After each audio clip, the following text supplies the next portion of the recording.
I totally froze up because that felt scary. Like, one, I was on the spot. I didn't know what to say. My mind went blank. But it was like, God, it feels like I have to give this whole elaborate, detailed thing that I'm going to like, and I'm not sure. And it was like, so I was like, oh, no, like, what we're doing now is great. What we're doing now is good.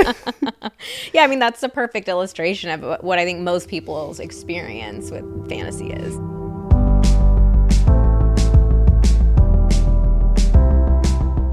Hello and welcome to the Pillow Talks podcast. We're your hosts, Vanessa and Xander Marin. I'm a sex therapist with over 20 years of experience. And I'm just a regular dude. We share the ups and downs in our relationship while giving you step-by-step techniques for improving yours. Make sure you subscribe for your weekly double date full of totally doable sex tips, practical relationship advice, hilarious and honest stories of what really goes on behind closed bedroom doors, and so much more. It's the sex education you wish you'd had. Thanks to Dipsea for supporting Pillow Talks. Get an extended 30-day free trial when you go to dipseastories.com/pillow. And thanks to Cozy Earth for continuing to support our podcast. Give the gift of a good night's rest with Cozy Earth. Get 35% off site-wide when you use the code PillowTalks at CozyEarth.com. All right, babe. Well, why don't you kick off this episode? What? There's no better episode than to do a patented Xander Marin singing intro to an episode. I was not prepared for this. Come on. What is the topic that we're talking about today? What's your fantasy? There you go. Woo! That was too many what at the beginning. I know. What's your fantasy? I don't think there's a in the fantasy. I'm pretty sure there is. Can you sing any other part of the song? Remember rough sex make it hurt in the garden or out in the dirt. Roll around. Roll around, Georgia Brown. Burn. I think there's something like that's the way that I like it, twerp or something like that. I think it is. I'm pretty sure it is twerp. Names I have never really calling them a twerp. Yeah, names I have never called you during sex. And twerp. Hey, maybe I gotta look maybe it I'll up. try now. Maybe We're I'll try now. probably wrong about this. There's also no, like we're wrong. That's the way that I like it, twerked. Oh, twerked. That makes a lot more sense. That makes more sense. I kind of like twerp. Yo, twerp. I like twerp too. Wanna fuck twerp? There's also the like, oh God, I had the line and then you said something and I waited. What is it? Oh, tag team off the roof. Off the roof? It's something like the car roof. I'm pretty sure that's a line. Tag team off the rope. Off the rope? On the ocean or in the boat. Oh, I thought it was like off the roof of the car. Wait, what's the rope? Like when you're wrestling, when you throw someone against the rope, like in WWF wrestling. Yeah, and then they tag team in and they get them. Off the rope. Who's having sex on the roof? Tag teaming on the roof? That sounds dangerous. Ludacris watches wrestling?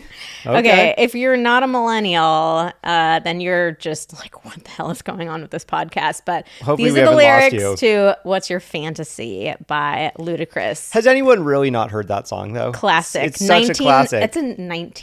This is a song from the 1900s. Yeah. That makes me feel old. Wait, what year? 99. 99. Yeah, so that was 99 was my freshman year. My freshman year of high school, I believe. It was This looks like a college song. Oh no. I mean, it was a song that was always played for the next probably 10 years. Like at any kind of dance party function. Like I was going to say, I'm pretty sure in high school from freshman year onwards, like that was 100% chance that song was played at a school dance. All right. Well, obviously the topic of today's episode is Ludacris. It's We Luda. just did a total departure. We're like, I know this is a sex and relationships podcast, but actually we're just going to do a whole episode about Ludacris.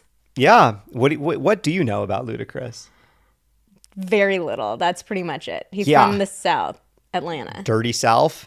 That's pretty much all. I don't know anything else about Ludacris. Or Chris, I think, is what he started to become known as. That's about it. Wait, he changed his name? I don't know. People call him like Chris, like the end of Ludacris. Okay, his name is Christopher Brian Bridges, born Makes September sense. 11, 1977. Ludacris is 46 years old. Wow. Wow, born in the 70s. Okay, anyways, we're moving on.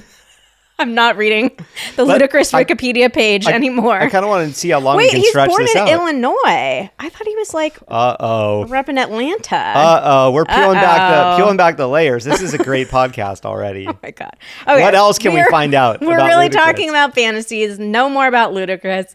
Today we're talking about where do fantasies come from? What do they mean? And most importantly, and interestingly of all, we are revealing your top fantasies. Because we know exactly what is going on in that dirty little mind of yours. Oh. That kind of actually, it reminds me of those scam emails where you know the email. You got the email and it's like if you don't pay me $1,000, like I'm going to email all your contact. No, it's like I know that what porn you've been watching and what you've been doing. Like you. Like at night, you dirty person.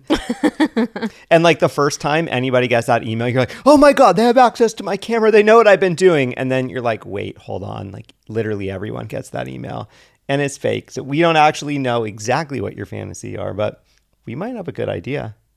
But first, we got to give you the review of the week. This week's is Honeymoon Fast Approaching. This podcast made me laugh, think deeply, then start laughing all over again. Xander and Vanessa tackle hard topics with all seriousness and a good dose of funny that make my day brighter when I listen to a new episode. I'm soon to be married in just about 3 months, and this podcast has hugely helped me think of things to talk with my fiance about, especially sexual expectations. Any engaged couple getting ready to be married, I recommend this podcast to start learning everything you need to know. Thanks, guys, and keep up the good work. Oh, thank you for this delightful review. If you have not heard us talk about reviews before, they really are the absolute best way to help the podcast grow. The more reviews there are, the more likely Spotify and Apple are to like show the podcast as a suggested podcast to other people, which is one of the primary ways that people find new podcasts. So if you have ever enjoyed the podcast, we'd be so grateful if you took a moment to go on over to the main Pillow Talks page on Apple Podcasts, scroll to the bottom, and you'll see the review section there. You just write a quick review, and then we will enter you in our giveaway automatically every single week going forward. So if you hear your review read in an episode, email us at info@vmtherapy.com and you will get to claim a prize. We do a little prize as our way of saying thank you for taking the time. All right, so let's get into the episode. First, let's talk about what is a fantasy anyway? And right away, we get into problems because people have so many misconceptions about what fantasies are. All thanks to Ludacris. I don't think thanks to Ludacris. But like, I think people have this very built up idea in their head of what a fantasy is. Like things that we hear often are, I feel like my fantasy has to be super elaborate or really detailed, like almost more of a storyline, like a very elaborate role-playing type of scenario. Yeah, or it has to be super, super kinky or like way beyond what you normally do. And a lot of people feel like they have to know that they're going to absolutely love acting out their fantasy. Like there's this sense of like a fantasy feels like a commitment to a lot of people. Like if I say that's my fantasy, I have to know that I'm going to like it. Yeah, despite probably not having done it before, yeah. Which creates a bit of a conundrum, obviously. And a slightly different shade of this is I think a lot of people think like, okay, well, if it's a fantasy, then I have to do it or else I'll never really truly be satisfied in bed. It's like if you ever think about something else, like somehow you'll never be happy unless you try it. Yeah, or even like another variation of that is like if I do act out my fantasy, that then regular sex will never be good enough. Oh, so it's sort of like this push-pull, like, okay, well, I have to do it in order to feel fulfilled or to feel whole. But if I do it, then I'm going to like it so much, or I'm going to like it too much. And then that's like the only way I'm going to be able to get off. I think, people really worry about that of like, oh, well, I still want to enjoy normal things, but like, then I'm just like, nothing is ever going to excite me again. So you can see how that definition just feels very high stakes, and that a lot of people might feel like, well, I don't have a fantasy. When we're going to talk about that dynamic, but like, I don't have all of those things. Or even if I do have it, like, I don't want to admit that I have it because it just feels so intense. Or like it doesn't feel like big enough or strong enough to really meet that description. Yeah, to count as a fantasy. Okay, so if a fantasy is not necessarily any of those things, then how do we describe it? If a thought, if whatever you're thinking about doesn't meet that bar, what is it? So our definition of fantasy is much, much simpler. It's just anything that piques your curiosity.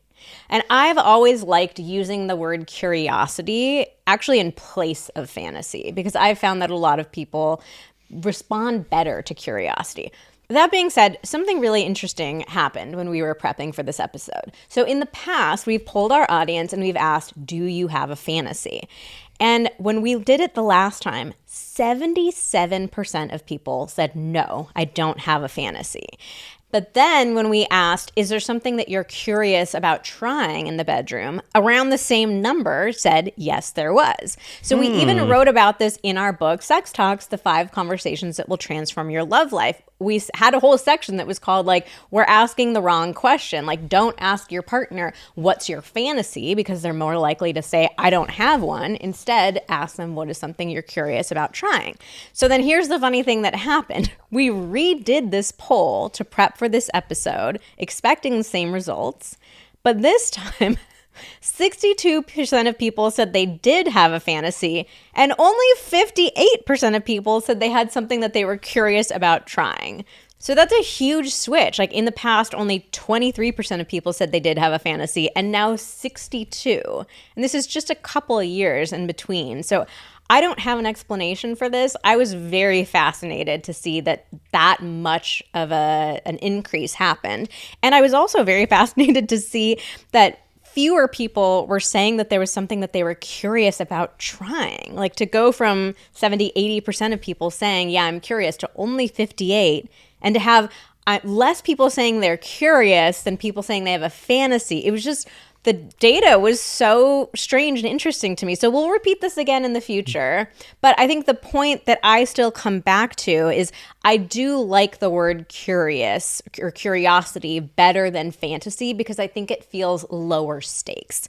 If you say I'm curious about trying something in the bedroom, you're not going to feel that same pressure of like, oh, it has to be this wildly elaborate thing. It has to be kinky. It has to be something I know I'm going to like. Like, curious inherently implies that you don't know if you're going to like it or not, right? So I just think it's a better word for people to use. So I would encourage you to ask yourself, is there anything I'm curious about trying? And ask your partner, like, is there anything I'm curious about trying?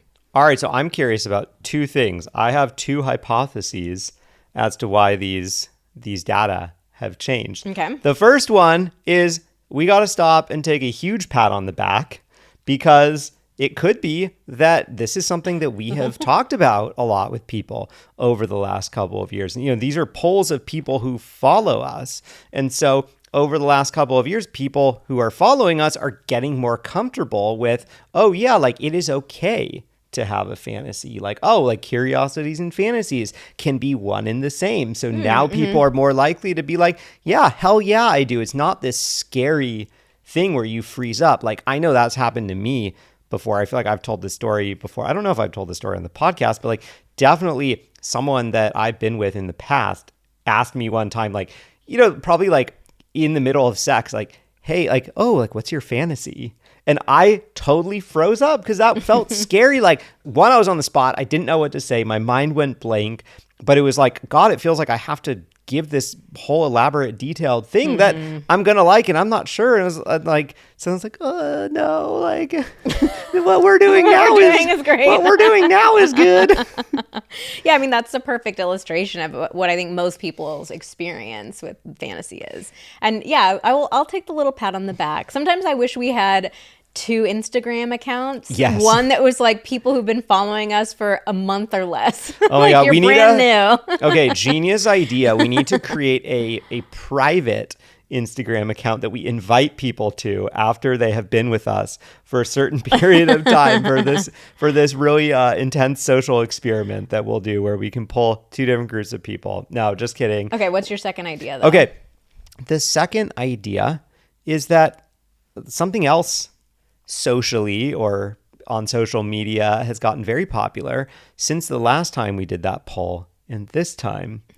And that is the rise of spicy novels on Book Talk, on Instagram, Sarah J. Maas. Everyone is reading smut, kinky books, fantasy books. Like you spent a lot of time reading books like this. I did. It was a professional obligation. Yeah, I know. I had to. And you talk about it a lot on Instagram. And whenever we post about it, people go wild.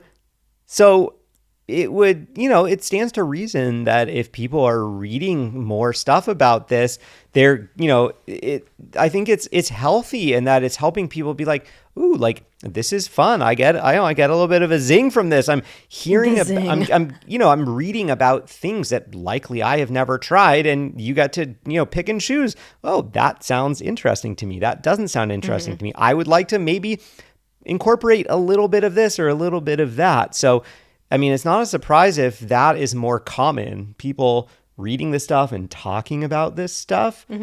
It would stand to reason to me that people are a little more comfortable with, ooh, yeah, no, I do have a couple ideas. Interesting. Well, I think we also have to talk about the differences between fantasies and desires. Yes. So I like to differentiate them in this way. Fantasies are things that you think about that turn you on or pique your curiosity. Desires are the things you actually want to happen. Because this is another very important thing about fantasies. It is normal and common to fantasize about something that you wouldn't necessarily want to try in real life. And this is another area where I think people really get themselves in trouble. They're like, I have this thing that I think about, it turns me on, but I do not want to do it in real life. And like, what's wrong with me? People don't realize that that is so normal. Oh, yeah. Just having a fantasy about something doesn't mean that you have to try it out in real life. So some of the most common examples that come up around this, one of the most classic ones is like a threesome or group sex. Yeah. And I mean, this is something that I can relate to. Like, there are times when I think like, ooh, the idea of a threesome sounds very sexy. Like, sounds for really sure. hot. But when I think through the logistical realities, like what would that really look like to have another person in our bed, to see you being intimate with another person? I'm like, yeah, no, I don't actually want to do it. Yeah, I mean, I feel like the fantasy often is more like, in the fantasy, you are dropped right into the middle of the scenario where all the like logistical stuff has been, already happened, all the feelings or jealousy, whatever. Like you're past all that stuff. It's just like, you're just like dropped right into the heat of the moment. And it's not like, you're not fantasizing about like, okay, yeah, like how are we going to find this person? And like, what's it going to be like when they walk in the door? And like, the small talk that we have before things get started and, all that stuff. So I think, that also might be a way to kind of help differentiate for yourself. Like, are you focused on just like the heat of the moment thing and nothing else? Or are you intrigued by or turned on by the entire process? That's also an interesting thing to think about.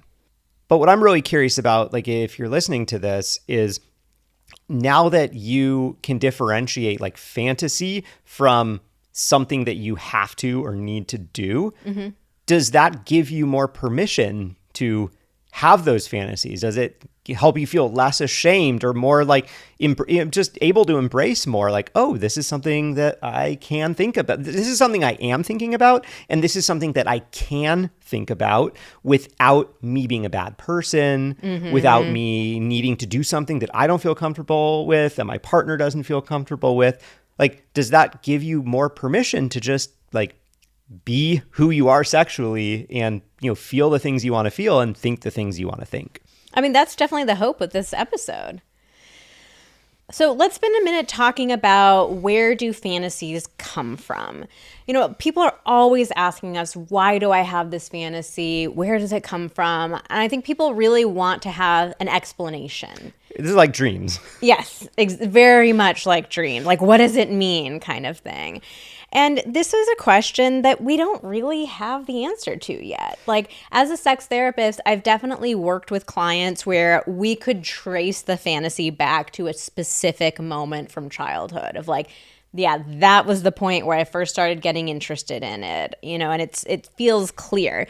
But more often than not, there was no obvious connection, no obvious like, oh yeah, that's why I'm into the idea of threesomes. Yeah, I mean, it's not like, oh, okay, yeah, you walked in on your parents having a threesome, on this day and time, and from then on, you can't stop thinking about it. But I do wonder, like, if you have a very, very specific, detailed thing, like maybe it's more likely to come from something. I don't know what you think about that. I mean, the times that there was a specific tie back to something was often like if it was a physical object that somebody was into, like somebody who's really into leather or really into stockings or something like that. And it's like, oh, I found my, sister's stocking in the laundry bin, that kind of thing. But again, like it's more common that there is no explanation for it. And similarly, I think a lot of people tend to think of fantasies as originating from trauma, especially some of the more intense fantasies like BDSM, which we'll get into in a bit.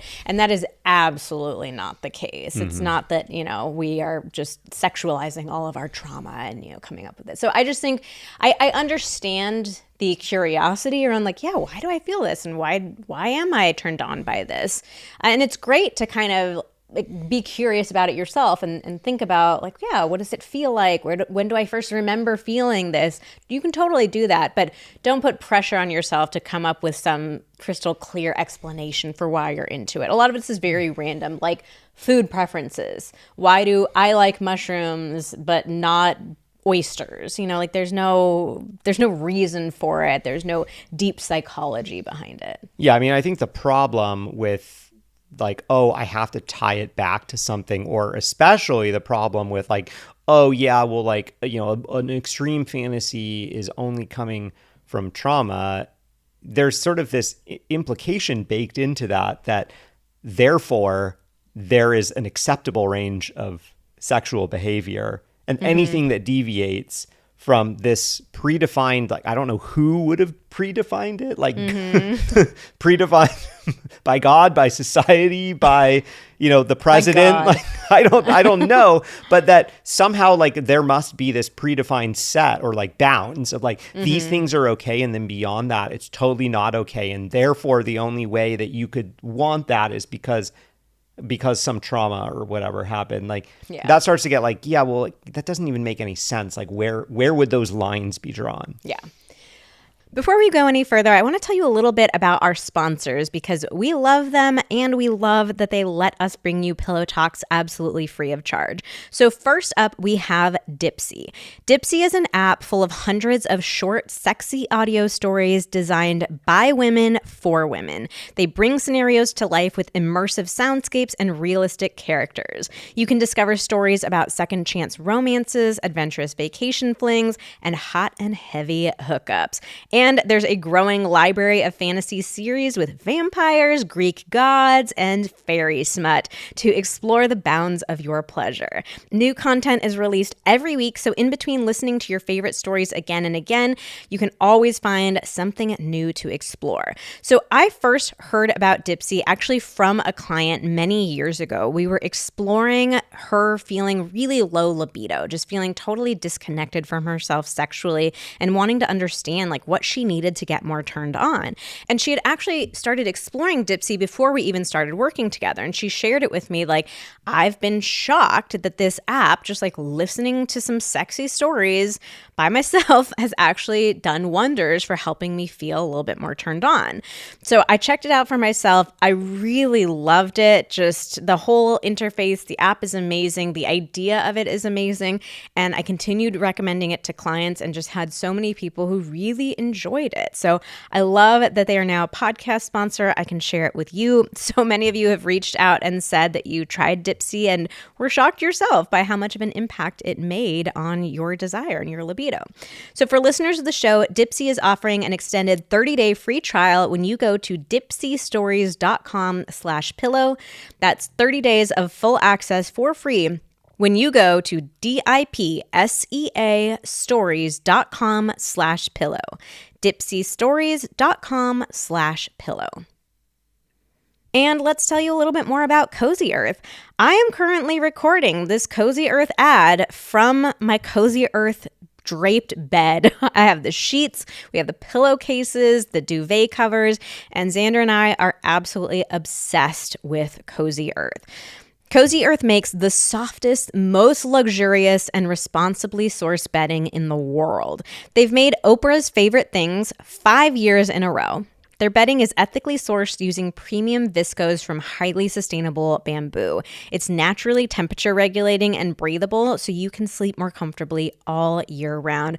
I know that you are going to love your Cozy Earth sheets, but they also come with an incredible 100-night sleep trial, which means you have up to 100 nights to sleep on them, wash them, try them out. If you're not completely in love, just return them within 100 days for a full refund.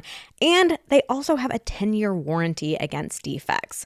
So whether it's their luxury bedding, ultra comfortable loungewear, plush bath towels, and more, get cozier with Cozy Earth. If you've never tried Cozy Earth, I've got awesome news. You can save up to 35% off Cozy Earth right now. Go to cozyearth.com and enter promo code PillowTalks at checkout for up to 35% off your first order. That's cozyearth.com, promo code PillowTalks.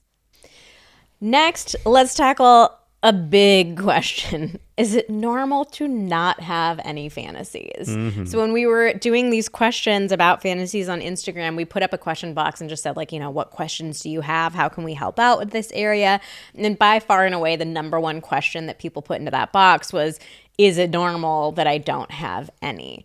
So first of all, let's just answer that question. Yes, it's normal. It's okay. It's acceptable to not have any fantasies. Nothing is wrong with you. It's not a bad thing. Like, it's totally fine if you don't have any.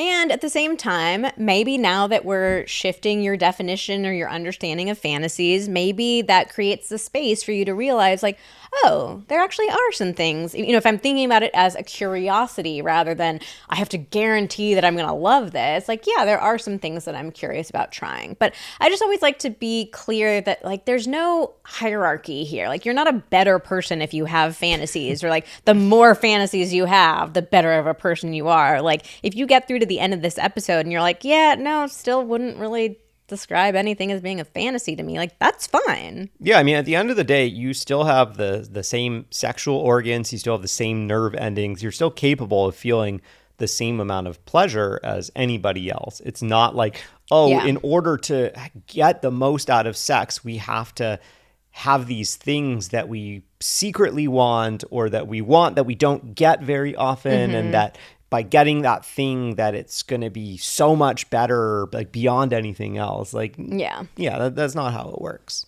So let's talk about some reasons why you might feel like you don't have any fantasies. Like, obviously, a big one is all those misconceptions that we talked about a few minutes ago. Maybe you've just never made an effort to discover your fantasies. It just isn't something you've spent any time or energy on. Yeah, or maybe you had an experience like I did where you got put on the spot and, asked a question about fantasies in a moment where you didn't have the time or the space to really think about it. And ever since then, you maybe felt a little shamed about that interaction, or maybe you felt bad about yourself. So of course you wouldn't be thinking about that on a regular basis. It took me a long time to be like, oh yeah, that happened. And that was definitely, it kind of messed with my head a little. And I'm not like, no resentment towards the person that asked me that. It wasn't like a messed up question to ask. It was just like, I responded poorly. Well, to that. I definitely recommend not ever asking somebody in the middle of sex, what's your fantasy? It's just too high pressure of a moment, too high pressure of a question. Yeah, but I mean, she didn't know that, though. Yeah. Other things that might come up is like you might be scared of your fantasy or ashamed of your fantasy. We're definitely going to talk about some fantasies in a minute here that a lot of people feel ashamed to admit that they have. Or you might be worried about being judged by your partner. Like, I don't even want to acknowledge this to myself because I feel like there's no way I could bring it up with my partner. So we have some questions for you to help you figure out your fantasies, like maybe potentially uncover some that you haven't thought of before. So here's one question. What is something you are even remotely curious about trying? You can also think back to what are some of your first memories of learning about sex? Because I think there's something there of like, when we first sort of start coming of age sexually, before we actually know that much and before we have started to pick up on like, okay, what are the generally accepted bounds of like what is and isn't okay? Like you probably had some thoughts or ideas or things that just sort of naturally came to mind. And so it's interesting to think back to those things. You can also think about like your top 5 sexual experiences. Are there any common threads in those experiences? Or what do you think about when you masturbate? Have you had any sex dreams? And if so, what was the content of those dreams? What are your favorite sex scenes in books or movies or on TV shows? If you got paid $1 million to write an erotic novel, so in other words, like you have to write an erotic novel. You have to. What would you write about? What activates each of your senses the most? And if you could press a magic button that would ensure that your partner had a great response and would guarantee that you had a great time, what would you be curious about trying? Yeah, so this is kind of like what I was saying earlier. Like if you were just dropped right into the middle of it, no setup necessary, no feelings, nothing to worry about, and it was just happening, like what would it be? Good old magic button. So what is everyone else fantasizing about? Yeah, I mean, that's what you came here for, right? Right. I mean, we're all curious, right? Like, what is it that people really fantasize about? Like, when you can interview people anonymously and really get to the heart of it, like, what are the things that we're truly thinking about? So we polled our Instagram community about their top fantasies. And we also looked at research that was done by Justin Lehmiller. He wrote an entire book about fantasies. He spent a few years interviewing thousands of people, like figuring out fantasies. And he came up with the 7 most common ones. So we're going to start with that. We're going to go through them in order of how frequent these fantasies came up. And then we'll share with you some of the other ones that our community members shared with us. Yeah, thank you, Justin, for doing that good hard work on fantasies. I know there's not a lot of research being done on this stuff. There's not... No one's like offering grants really. Yeah, I mean, this is amazing. Research on sex. So good for you. Okay, so the number 1 most common fantasy is multi-partner sex, including threesomes and group sex. 89% of people said that they had a multi-partner sex fantasy. Men were more likely to have the fantasy than women were, but women had them very frequently as well. And I think it's really important to note with this fantasy in particular, like one of the big misconceptions that comes up is people tend to think, oh, if you're fantasizing about sex with other people, it means you're dissatisfied with your current partner. Like this sort of like, ooh, you suck at sex, so I have to bring other people in to, make me feel happy and satisfied. But that's absolutely not the case. Justin actually took a look at people's satisfaction levels in their own relationship, and there was no correlation with people fantasizing about multi-partner sex and feeling dissatisfied. I mean, plus, like the Greeks and the Romans have been doing this for thousands of years. Oh. I mean, Is this your Roman Empire? Okay, when I say the Romans, obviously... Sanders' version of the Roman Empire is thinking about the Roman orgy. Yeah, that's right. Yeah, I'm thinking about group sex. That's Genius. What this is all about. You know what? Anyways. Yeah, that is what this. I solved that whole trend. They're not actually thinking about roads and emperors. It's just the orgies. They're just thinking about drinking wine and having orgies. Let's be real. Caught you guys. Caught you. All right. The second most common fantasy was power, control, and rough sex, including BDSM. So Justin kind of looped all of these things together into one overall like power and control category. This is such a common fantasy that only 4% of women and 7% of men said they have never had a BDSM fantasy. Wow. That's wild, right? So I know people hear BDSM and their brains often go to extremes of what that means, but this category included some pretty tame behaviors like one partner wearing a blindfold or like one partner just kind of being more in control of the moment than the other partner. Now, interestingly, Americans were more likely to want to give up control than take control during sex. Interesting. Yeah, we want to be bossed around. Pain was also a part of this category.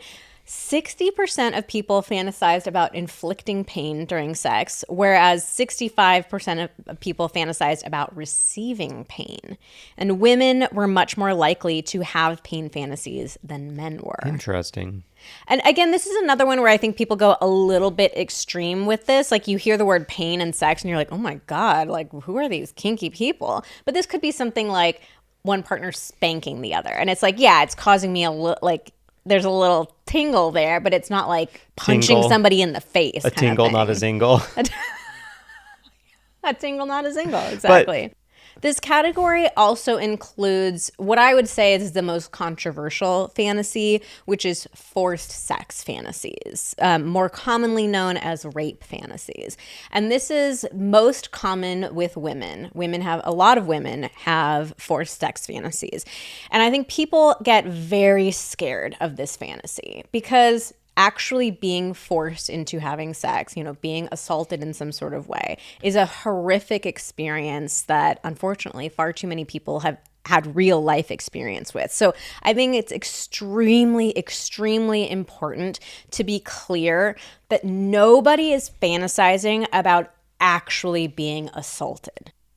What people are fantasizing here is the power dynamic of like, ooh, somebody is really taking control and like pushing me into doing it, but I'm a willing participant. It's like oh, no, I couldn't possibly do that. And I think for a lot of women, it's playing with this dynamic that we've been socialized to believe that like as women, we are supposed to put the brakes on with sex. Mm-hmm. We're like not supposed to say yes to it. We're not supposed to be too eager. We're not supposed to be easy or slutty. And so there's this kind of taboo way that a lot of us women are like, oh, I want to be convinced into it. Mm-hmm. Or like, I'm not actually saying yes, and therefore I'm not being a bad girl. Somebody is like pushing me into doing it. But again, it's not that you're actually being assaulted. This is a consensual non-consent. Yeah, I mean, it's like you've sexualized the socialization that you've gotten from an early age. I mean, it's not a surprise that you would sexualize something that you received from an early age of, oh, you shouldn't be like this. Yeah. You need to do certain things or say certain things. And, that's happening as you're coming of age, going through puberty. And so like, of course, you add a little sexual spin to that. Yeah. So when I talk about these kinds of fantasies, I prefer to call them ravishment fantasies rather than rape or, forced sex fantasies, because the word ravishment, it's like, you're seducing me. I'm initially like, oh no, I couldn't possibly do that. But you're so sexy and you're so attracted to me that you convince me. And I'm like, ooh, okay, well, now we have to do this kind of thing. Ravage me. Yeah, you're ravaging me, ravishing me.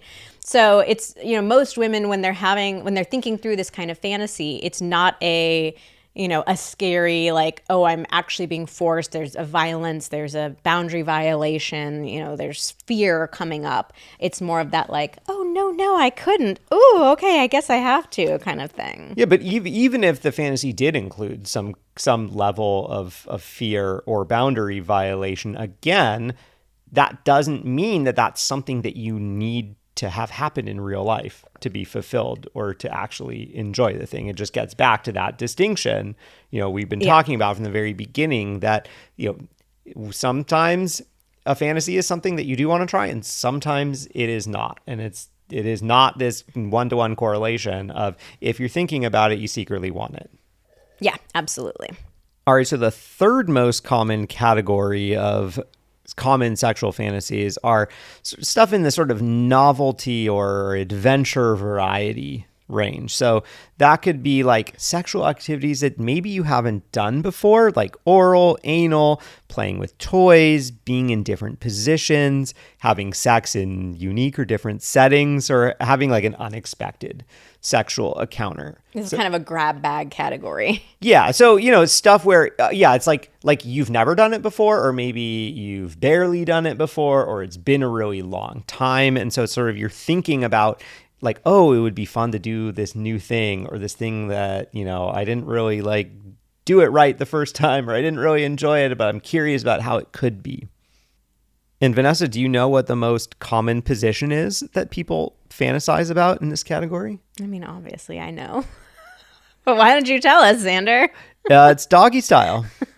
People fantasize about doing doggy style, so maybe you should try doggy style tonight. Woof woof. And then the fourth category is kind of similar to this, but a little more in the extreme direction, like more taboo or forbidden sex. So stuff like exhibitionism, voyeurism, or playing out certain fetishes. And rounding out the list, we had number 5, swinging, partner sharing, polyamory. Number 6 was intimacy, romance, and passion. And this is one that surprises a lot of people because, again, we hear the word fantasy, we think very elaborate, kinky, over-the-top kind of stuff. But a lot of people fantasize about just like passionate sex. So I think this category is the biggest opportunity for people who started this episode thinking, I don't really have any fantasies. It's like, yeah, it counts if you think about having like romantic sex or like feeling really connected to your partner during sex. Like that can absolutely count as a fantasy. And finally, we have homoeroticism and being a different gender. So the most common fantasy in this category is people who identify as straight but fantasize about same-sex encounters. And this is a lot more common with women than it is with men. And this is another great example of one that people get a little bit freaked out about. They're well, if I'm fantasizing about having sex with another woman, does that mean I'm secretly gay or, secretly bi? And so on the one hand, we want to encourage people to explore their sexuality, like to explore, am I turned on by this? And is this something that I want to try exploring and experimenting with in real life? Okay, question for you. Have you ever fantasized about being a different gender? I guess I would say like I've daydreamed about it. Like, ooh, what would that be like? And what would I do? But not in a sexual way. Oh, really? Oh, I definitely have. And this is like a good one for me to tie back to one of these other ones, or, of one of the tips we gave you for like, questions to figure out your fantasies. It's like, I feel like kind of early on in puberty, that was something that I fantasized about a lot because like, until I'd actually been with a woman, like I was very intrigued by like, oh, well, like what do those female genitalia look like? Like, what might it feel like? Like, what would it be like? I mean, I've thought about like, what would it be like to be a man and like being the penetrator, but not it hasn't felt like a turn on to me really to think about it. Yeah, I mean, it's not something I really find myself thinking about very much anymore now that I, become familiar with, what I don't know what exactly it is like for you or for a woman, but, I'm familiar with how those body parts work. But, yeah, I mean, also some of it might have been a bit of jealousy. Like once I learned that men have a refractory period and women can, experience more orgasms more often than men can, and possibly even stronger ones. I was definitely curious, like, oh, what would that be like? Just, one after another. All right, and let's round this out with some of the other answers from our community. So by far and away, like the answers that we got from our community really lined up with Justin's research, like those top 7. But there were a couple of other things that we wanted to share with you. And some of these, like arguably you could fit them into the categories that he described, but we just wanted to share a few other ones. So Xander, why don't you read us the one from the men? All right, so that would be face sitting. A popular topic for our reels. Yeah, so that would actually, just to be clear, that would be someone sitting on your face, not you sitting on someone else's face. Trying anal, And getting pegged. And other female ones were age gap, like somebody who's a lot older or a lot younger than you. A power gap, like a student and their professor. Angry makeup sex. Cheating was a very common one. And almost all the women who responded that was their fantasy, like also wrote in a message immediately afterwards saying like, but I would never actually cheat. Prime example of a fantasy that we're just keeping as a fantasy. And then we also had sex with a stranger and good old double penetration. And let's leave you with some more creative fantasies, let's say. Some of the more detailed and elaborate ones, which again, your fantasy does not need to be detailed or elaborate, but these were interesting ones. And I also found it interesting that almost all of these came from women. We didn't have men sharing like the more detailed fantasies. Oh, come on, guys, get more detailed, get more creative. All right, here's what we had. I'm in a sexual experiment and the researcher comes in and has sex with me. Oh, that sounds like a good experiment that, is probably not going to pass peer review.